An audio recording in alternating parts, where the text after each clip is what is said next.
أب كلتشحن 15 زمن مهرتي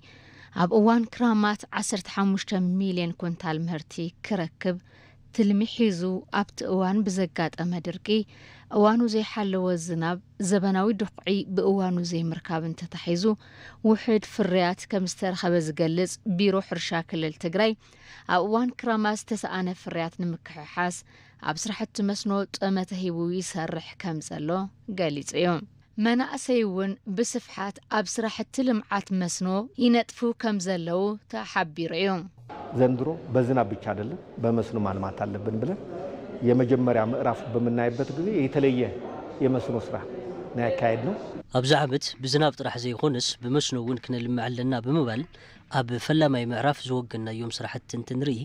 ፍልይ ዝበሉ ስራሕቲ መስኖ ኣሳሊጥና ኢና ኣብ እዋን በልጊ 50,000 ኩንታል ምህርቲ ንምርካብ ኢና ተሊምና ነርና ተቀራራብ ዝኸውን ፍርያት ከም እንረክብ ዘርኢ ግምት እዩ ዘለና ሕርሻና ተጎዲዩ ነይሩ ሕዚ ድማ ናብ ምድሓን ንኸድ ስለ ዘለና ነዚ ኣብ ግምት እቲና ዝሰራሕናዮ ስራሕ ጽቡቕ እዩ ናይ እታወታት ምድላው ጌርና ኢና ዘበናዊ ድኹዑውን መንግስቲ ቀልጢፉ ስለ ዝለዓኸልና ኣብዚ ዓመት ከም ፀገም ኣይተረኣየን እቲ ካልእ ተፈጥሮኣዊ ድኹዕ እዩ ኣብዚ እውን ጽቡቕ ሰሪሕና ኢና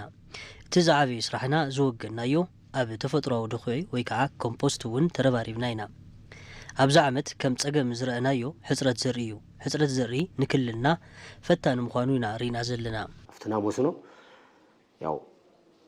ታካይዳ ብስፍሓት ትሪኦ ተለኻ ጽቡቕ እዩ ማለት ኣው ስፍሓት ቴክኒካት ሓደ ነገራት ሙሉእ እታወታት ኣምርኻ ምስ ዕደጋ ምትእሳር ገለገለ ዝረአዩ ክፍተታት ኣለዉ እዮም ተማሃርናሉ ብቐጻሊ ክንሰርሖም ዝግበአና ኣፍቲ ሄክታር ስፍሓት ንሪኦ ተለና ዝሐሸ ካብ ማንም ዓመት ንምንታይ ደስ ልብል ሕዚ ታይና ደስ ይሉና መንእሰይ ሕዚ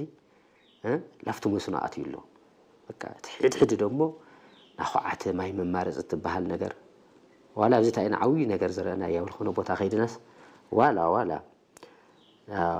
ላወጻኢ ኸይዶም ዝነበሩ መናእሰይ ላው ስዕዲ ተመሊሶም ኣትዮም ናብኦም ሕርሻ ሒዞም ብጣዕሚ ገሪሙና ማለት ሕዚ ትመስኖ ጠይቕናዮ ኢና ሃመይ እዩ በቃ ሕዚማ ረብሓ ኣፈሊጥና ክሳብዚ መስኖ ማለት ስደት እውን ከይንኸይድ ክገብረና ዝኽእል ምዃኑ ኢና ዘርአናዮ ዘለና እቲ መፍራይነት ካልእ ኮይኑ እቲ መንእሰይ ግን ኣብ ዓዱ ኮይኑ ይሰርሕ እና ብዙሓት መንእሰይ ሕዚ ኣብዚ ተወዲቦም ማይ ላኹዓቱ ተወዲቦም ናወለዶም ሒዞም ናይ ምኻድ ናሎም ዓመት ፍልይ ዝበለት ዓመት እያ ነይራ ቅድሚ ሕዚ ሃምኡ ዝረአያ መንእሰይ ነይራ እና መስኖ ተወሰነ ምስተዝበልኩካ ዋላ ክፍተታት ተሃልዩና ብሙሉእነት ምስ ዕደጋ ዓንቱ ላቕረቡ ለኻ ክፍተታት ተሃልዩ ምስፋሕ ንኽእል ተለና ግን ልሐሸ ነገር እዩ ተሰሪሑ ማለት እዩ ኣብ መስኖ ማለት እና እዚ ብቐጻሊ እውን ኣጠናኺርና ክንወስደሉ ተን ዝጎደላና እውን ኣጠናኺርና ክፍተታት ብዙሓት ክለያየን ምስ ዕደጋ ምትእስሳር ዓንቱ ወለግለጾ ምስ እታወታት ብእዋኑ ኩለን ነገር ክለያየን ክፍተታት እዚአን ብኣግባቡ ተማሃርና ኣለን ነገር ኣለና ብቐጻሊ ሃመይ ጌርና ክንኸልብን ርኢናና መስኖ ስኹልካ ድምር ኣቢልካ ትወስዶ ዝሐሸ ኣካይዳ እዩ ነይሩና ዝሐሸ ናይ ምስፋሕ ኩነታት ከም ዝነበረ የቀምጥ ዝደሊ ኣብዚ ተወሰነ ኣብ ሕሉፍ ከም ሓደ ፀገማት ነረዛ እታወታት ናይ መዳራውን ፀገማት ነርና እዩ ተወሰነ ሎም ዓመት ግን ኣብቲ ናይ መስኖ ያው ቅድም ኢሉ መፅኡ እቲ ገባርና እውን ብእዋኑ ቆሪቡሉ ክጥቀም ተኻኢሉ ማለት እዩ ኣብ ናይ ዘርኢ እውን ሓደ ገበር ሰናይ ከምኡ ዝበለ ሓገዛት እውን ይግበር ነይሩ ማለት እዩ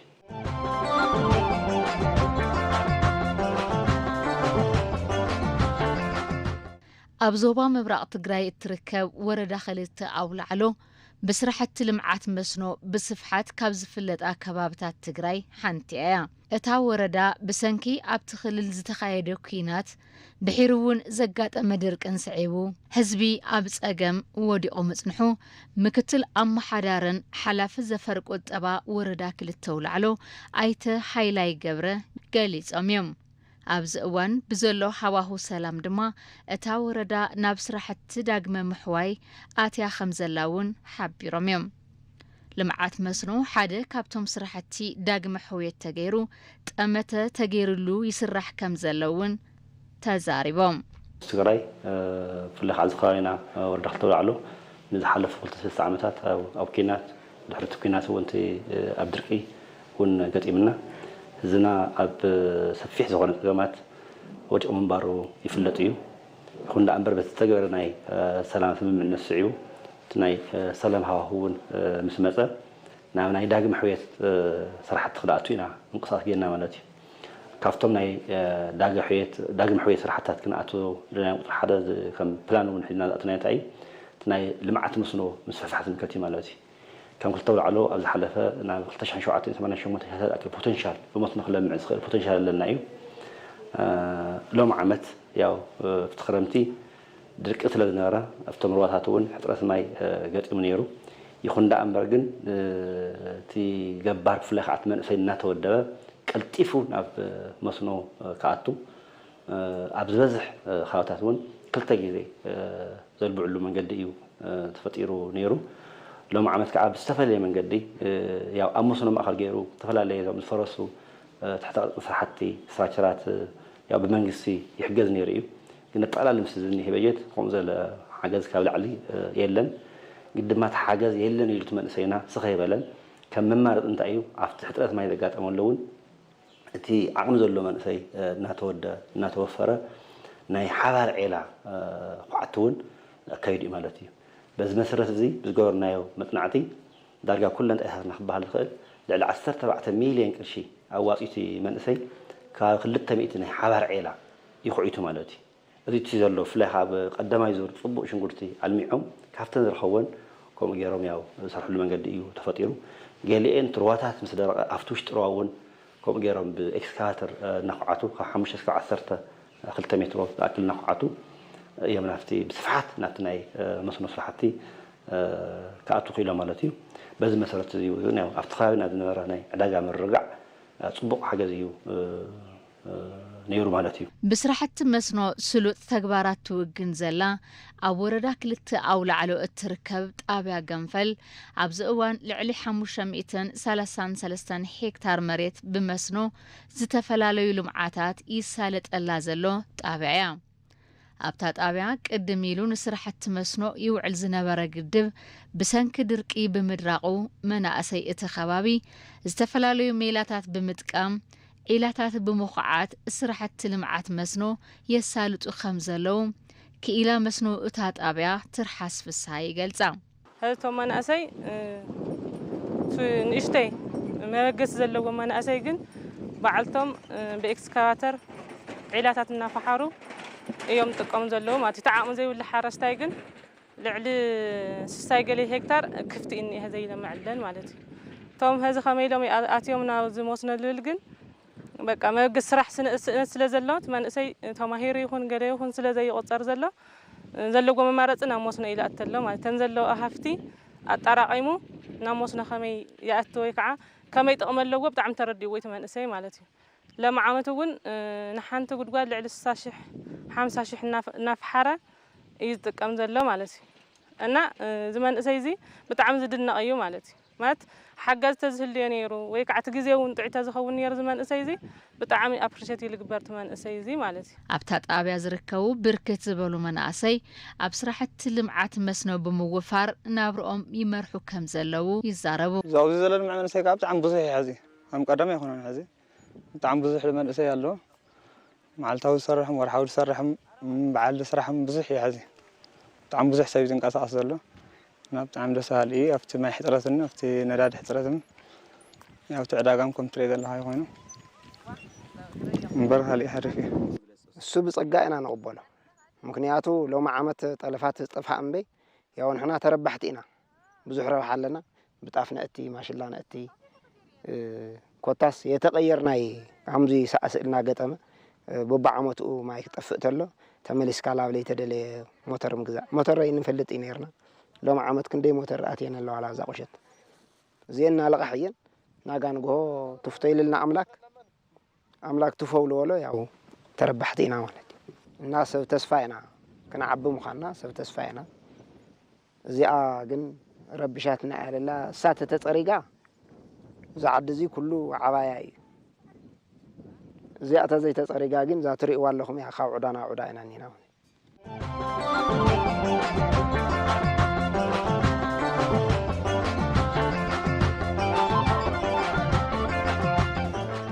ኣብ ስራሕቲ መስኖ ይነጥፉ ዘለው እቶም ሓረስቶት ኣብዚ ዓመት ዘጋጠሞም ፀገም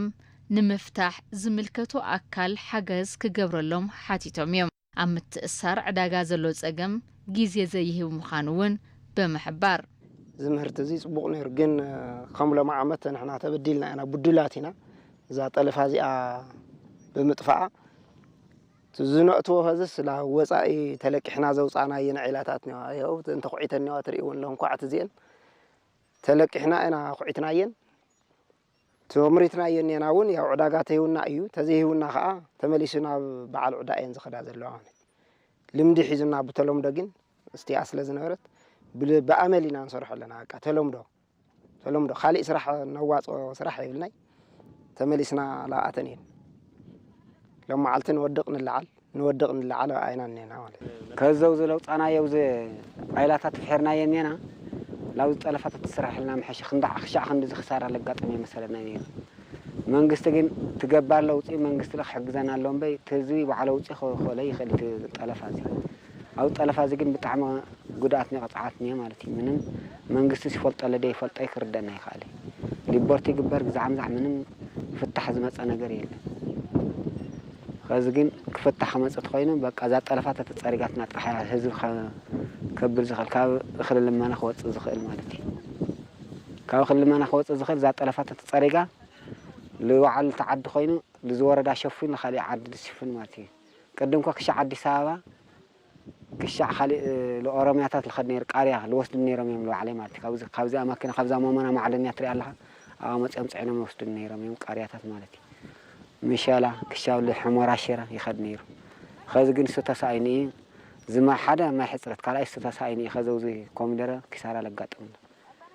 ከዚ ኮሚደረ ክሳራ ለጋጥምና ታይ ለኸፍቲ ዳርጋ ልእረለምበይ ምንም ዕዳጋ የለ ከዚ ናይ ሎሚ ዘን ትሪኦ ኣለኻ ኢኻ ሃም ይኾነ ዩዚስ ኣብ ምሉእ ትግራይስ ኩላስ ማይ ሙስቲ ማይ ሕፅረት ለሎስ ብጣዕሚ ሰብ ግን ዝጓየ ዘሎ ሓፂር ንሰልቺን የለ ግን ናይ መንግስቲ ነገር ግናይ ናይ መንግስቲ ክንብሎ ንኽእል ግን ከዚ ሽጉርቲ ኣሎ ብዙሕ ሽጉርቲ ለሎ ወፃእ ገይሩ ዋላ ገዛ ሸይጡ ብዙሓት ኣሎ ገዛ ሸይጦም መኪና ሸይጦም ዝሰርሑ ግናይ እዚኦምስ ከዚ ሽጉርትስ ናይ ግድን ላው ዝኾነ መዘዋወሪ ቦታታት ዓድታት ናይ ግድን ለይኣቲ ዓድታት ክህሉ ይኽእል እንዲ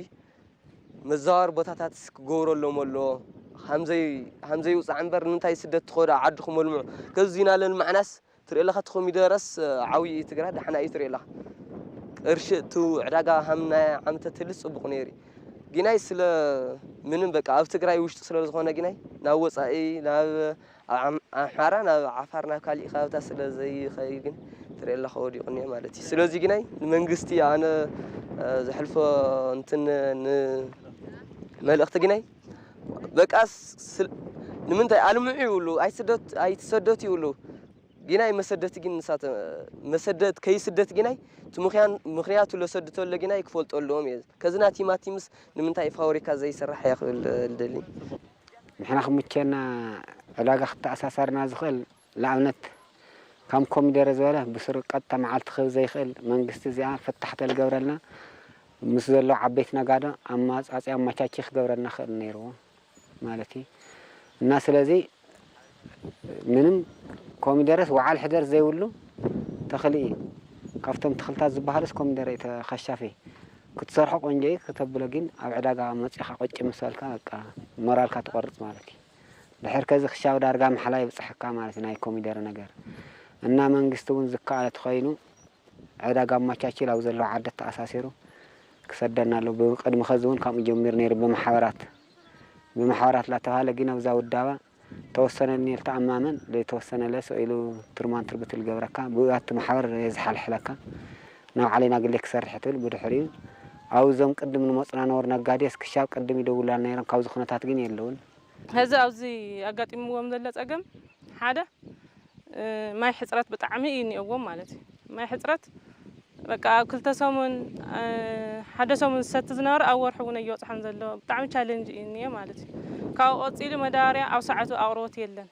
መዳበርያ ካብ ፀሊም ዕዳጋ እዩ ዝገዝእ ዘሎ ብገንዘቡ ማለት እዩ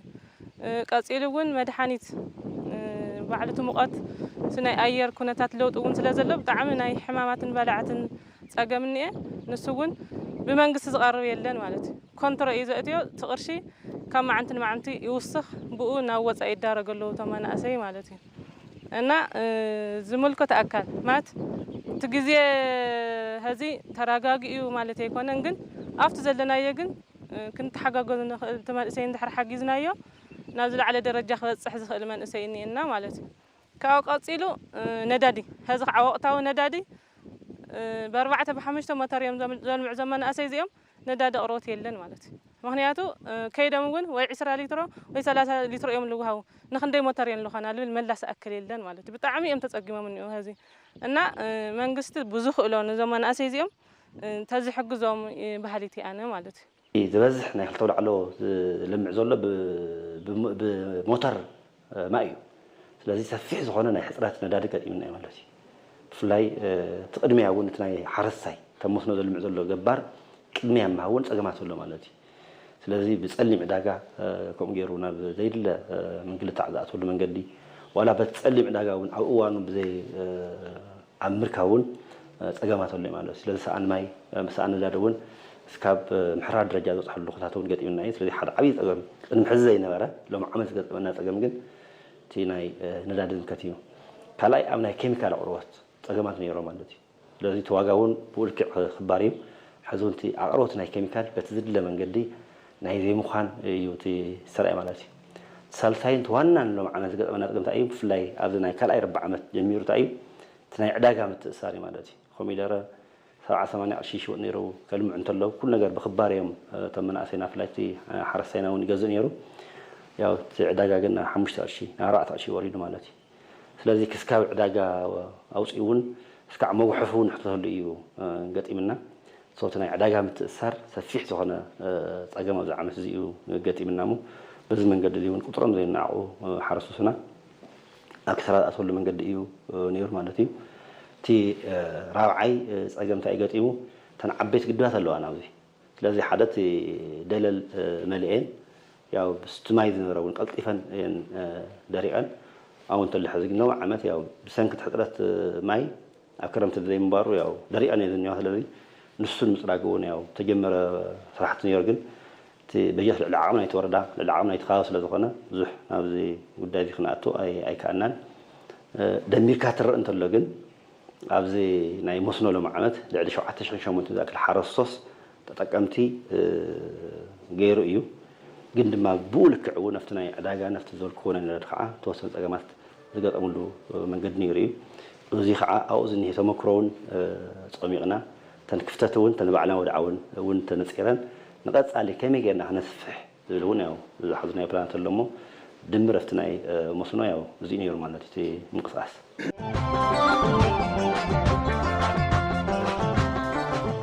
ብሰንኪ ዝተፈላለዩ ፀገማት ናብ ስደት ዘምርሑ መናእሰይ ዝሓስብዎን ዝረኽብዎን ዝተፈላለየ እዩ ዝብሉ እቶም መናእሰይ ኣብ ከባቢኦም ዘሎ ፀጋ ተጠቂሞም ኣብ ስራሕቲ ብምውፋር ኣብ ልዕሊኦም ካብ ዝበፅሕ ፀገም ክከላኸሉ ይግባእ ይብሉ ወዓንቶም ጅማርኡ ያው ተሰዲትና ነርና ኢና ዋላ ኣነ ከይደ ነይረ ግን ስሕተት እዩ ካብዞም ፃናዮ ስሕተት እዩ ቅድሜና ይዓብለው ኣብ ዝተውሃለ ደረጃ ወረ እዩ ጸኒሕና ኸይድና ኣይተለወጥና ኣይተመለስና ግን ተመለስና ኣብዚ ኣንያና ሰብ ፀጋ ቅድመ ኣለና ሰብ ፀጋ ሃፍቲና ገዲ ኣነ በወገነይ ያው መፂና ኣብ ስደት ክስደቱ ዝኽእሉ ዘለዉ ቆልዑ ኣስተምህረየ ይታዩ ሰሪሕኻ ዓድኻ ልዕቦ ምዃኑ ሰሪሕኻ ዓድኻ ልዕቦ ምዃኑ ንፈልጥ ኣለና ፈሊጥና እውን ኣብዚ ኣንያና ማለት እዩ ስለዚ ያው ሓበሬታ ክፍለዮም የብሉ حاوريت عيت ألولو أو عدخاس هفت للو مخان رجيتنا يئنا نخد لنا بي كليه خوني موزيو خالي سترفت هيوتك أو عدخا هيوتك أو عدخا خوين كامل نار مسحوك مسحفتك مسدخا مسوبخا زي عصبوتيا سدتني روت سدتهم خم تريد الله موت بزيحو تريد بزيح من ترقم يقولون موت عدخا تفاح في خاب زل تعيش متلعلنا ده يا صبور يعني أنا خاف كوفس أبصر إحنا وعلى لنا حد يجزنا قني حد يجزنا خسر كألنا ياو إحنا منيرنا إنا سدت كله هذا المعزل من أساس كله سدت زنا برأيه بأسريتهم بقالن تقاس عائلة ما يأكل لسه ياو بعلم من ياو 6 ساعات زي ترد أسب كل لا يقمتي هنا بقى توقت بعلينا وزوجته كان